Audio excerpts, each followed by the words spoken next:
और अब बात करेंगे बॉलीवुड के ड्रग कनेक्शन की।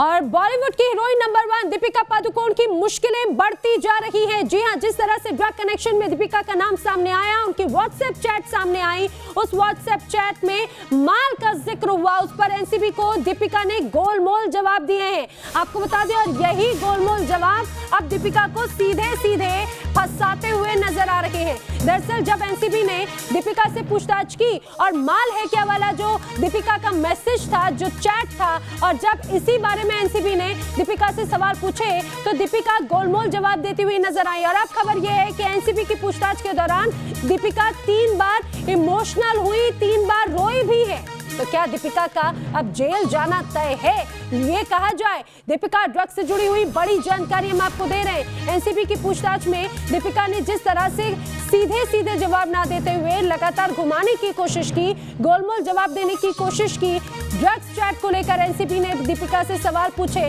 और कई सवाल थे एनसीबी के पास में दीपिका से सवाल को लेकर, लंबी फहरिस्त थी।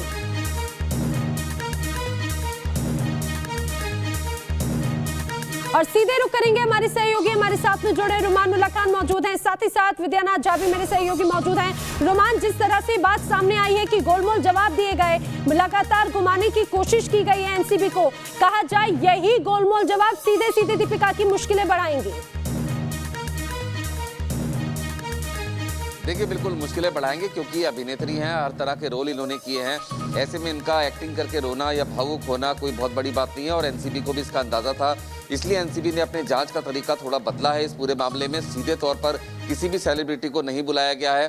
पहले एनसीबी ने ड्रग पेडलर्स को पकड़ा, उन्होंने नाम लिया, ड्रग चैट हासिल की, तमाम पुख्ता सबूत हासिल किए, उसके बाद फिर दीपिका पादुकोण को बुलाया गया था।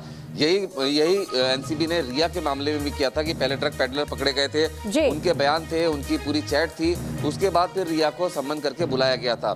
तो ऐसी स्थिति में चाहे वो कितनी भी एक्टिंग करें, लेकिन परेशानियां उनकी बड़ी भी हैं क्योंकि सीधे तौर पर रिया के खिलाफ एनसीबी के पास जो सबूत थे, सेम ऐसे ही सबूत दीपिका के खिलाफ भी हैं। तो ऐसी स्थिति में अब तक दीपिका की गिरफ्तारी नहीं हुई है, लेकिन गिरफ्तारी की तलवार दीपिका के ऊपर लगातार लटकी हुई है। बिल्कुल, राकेश पांडे भी हमारे साथ में मौजूद हैं। राकेश, अभी सिर्फ एक ही दौर की बातचीत, एक ही दौर की पूछताछ दीपिका से की गई है, लेकिन जो पहला दौर रहा वो भी काफी लंबा रहा, लंबे सवालों की फहरिस्त थी एनसीबी के पास में। ये कहा जाए कि जल्द ही अब दूसरे दौर की पूछताछ के लिए भी दीपिका को समन भेजा जा सकता है, उन्हें बुलाया जा सकता है।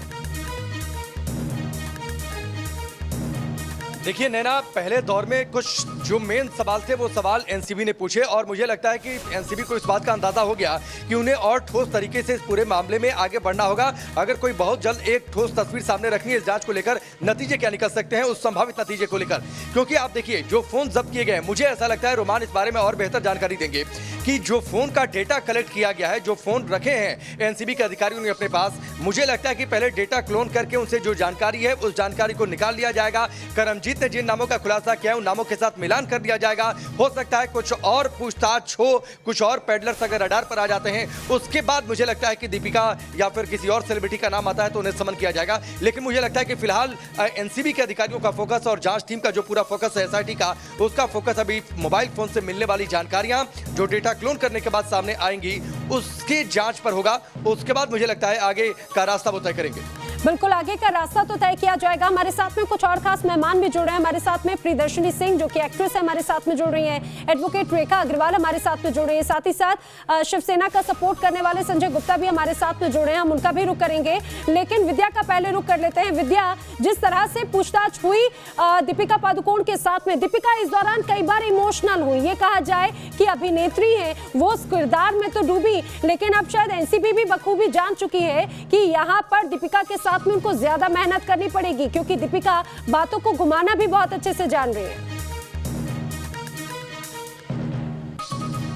बिल्कुल नैना, देखिए दीपिका पादुकोण को लेकर जितनी जल्दी जितने ज्यादा सबूत जुटाए जा सकते हैं एनसीबी के द्वारा, एनसीबी को जुटा लेने चाहिए। क्योंकि आप एक चीज समझिए, ये सिर्फ दीपिका का मामला नहीं है। अगर हम ये समझें कि दीपिका से पूछताछ होगी, दीपिका के खिलाफ एक्शन होगा, तो ये सिर्फ दीपिका का मामला नहीं है, ये पूरे उस ग्रुप का मामला है जिसके साथ दीपिका पादुकोण उठती हैं, बैठती हैं और दीपिका पादुकोण अगर आरोप जो लग रहे हैं ड्रग्स वाले तो उनके ग्रुप के लोग हैं तो उनके ऊपर भी लगेंगे। अब कहने का मतलब ये है कि दीपिका पादुकोण खुद बचा रही है अपने आप को, ये तो सबको पता है, लेकिन दीपिका पादुकोण के पीछे पूरी एक लॉबी जो है वो काम कर रही है। देखना ये होगा कि एनसीबी के ऊपर कहीं किसी तरीके का कोई दबाव तो नहीं है। क्या एनसीबी अब इस पूरे मामले में आगे बढ़कर दीपिका पादुकोण के खिलाफ एक्शन लेती है? और जो मोबाइल जब्त किए गए हैं, क्या मोबाइल से कुछ और अहम सुराग मिलते हैं? एक चीज और बताना चाहता हूं अपने दर्शकों को कि भले ही दीपिका का एक चैट अभी तक सबके सामने आया है, दुनिया के सामने आया है, लेकिन दीपिका पादुकोण के साथ जो उनके दोस्त या फिर करिश्मा की बात कर लें, उन लोगों के जो चैट्स हैं उसका पूरा डिटेल एनसीबी के पास है और उसी आधार पर दीपिका पादुकोण को समन किया गया था। उन्हें समन भेजकर पूछताछ की गई थी, लेकिन दीपिका पादुकोण ने ना साफ साफ जवाब दिया और बातों को वो टालती रही, रोने भी लगी। वो एक्ट्रेस ही है, एक्ट्रेस तो है ही, एक्ट्रेस होने के साथ साथ उनको ये भी पता है कि अगर वो वहां पर रोएंगी, ताल मात्रा दिखाएंगी तो फिर वो कहीं ना कहीं उस दिन वहां से बचकर निकल सकती थी। यही दीपिका पादुकोण चाहती थी, क्योंकि उनके पीछे की जो पूरी लॉबी है, अगर दीपिका पादुकोण एक भी सच कबूल कर देती उस दिन तो उस पूरी लॉबी का जो राज है वो खुलकर सामने आ जाता। यानी ड्रग्स का जो खेल है उसमें कितने बड़े बड़े खिलाड़ी है वो खुलकर सामने आ जाता। तो बॉलीवुड के बहुत सारे नाम खुलकर सामने आ जाते।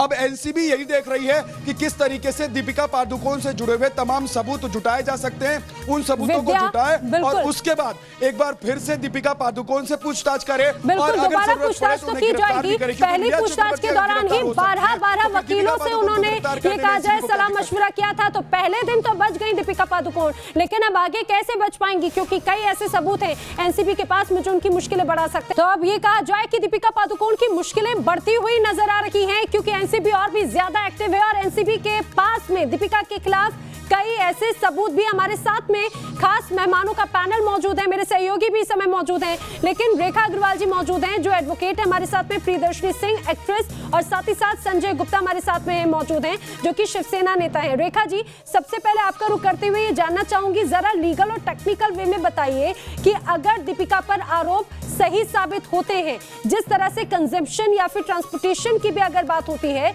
तो उसे दीपिका को कितने साल तक की सजा हो सकती है, कितनी मुश्किलें बढ़ सकती हैं? देखिए, डिपेंड करता है कि वो किस चीज को कबूल करती हैं। अभी तो उन्होंने कंजम्पशन के बारे में कहीं पर भी एडमिट नहीं किया, वो सिर्फ चैट को एडमिट कर रखा है जी। तो इसके अंदर कम से कम जो मेरे को लगता है इनको 2 साल की सजा तो हो ही सकती है, इसके अंदर कोई डाउट नहीं है। और ये narcotics and psychotropic substances act के तहत ये बहुत सीरियस मामला है।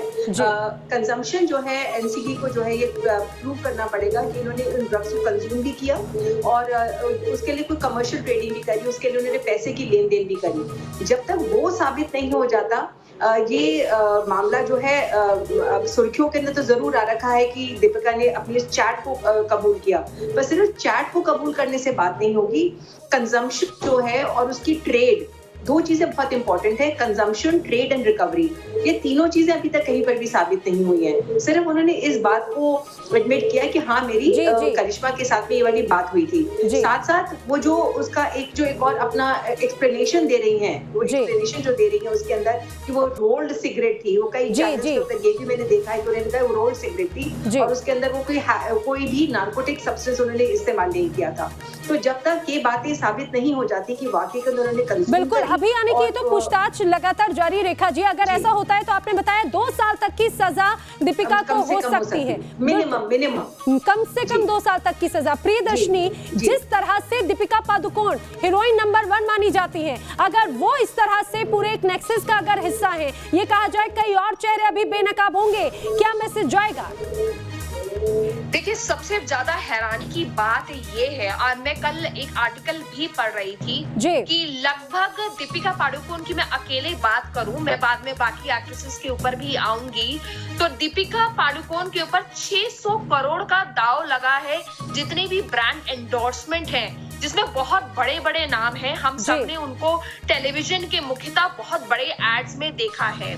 अब सोचने वाली बात ये है कि क्या वो सारे ब्रांड एक ऐसे नशेड़ी इंसान को अपना ब्रांड एम्बेसडर बताना चाहते हैं? ये तो 2 मुंही चेहरा दिखाता है एक तरह से कहा जाए फिल्म इंडस्ट्री का और ब्रांड्स का भी, कि आप एक तरह तो ये बोल रहे हैं यानी कि ये कहा जाए फाइनेंशियली तो बहुत इफेक्ट पड़ेगा। प्रियदर्शनी, एक और चीज आपसे जानना चाहूंगी अब बस ये कि ये भी कहा जा रहा है कि कई लोगों को भी बचाने की कोशिश, चाहे वो प्रदेश सरकार की तरफ से हो या फिर अन्य जो पूरा सिस्टम है वो कोशिश कर रहे हैं। मैं यहाँ पे प्रदेश सरकार शिवसेना के नेता भी आए हैं, मैं उनको भी ये बताना चाहती हूँ, जिस तरीके से ये मामला चला है 14 जून से ये मामला चला है, बहुत ही शर्मनाक है। इससे ना ही शिवसेना की इमेज खराब हुई है, मुंबई पुलिस की इमेज खराब हुई है, इससे ये लग रहा है कि हम एक प्रजातंत्र में रह ही नहीं रहे हैं। बिल्कुल, और कहीं ना कहीं उन्हें कवर करने की कोशिश की जा रही है। प्रियदर्शनी, ये बहुत अहम सवाल है। संजय गुप्ता का से ये सवाल पूछूंगी, लेकिन एक छोटे से ब्रेक के बाद में यहाँ पर रुक रहे, जल्द हाजिर होंगे।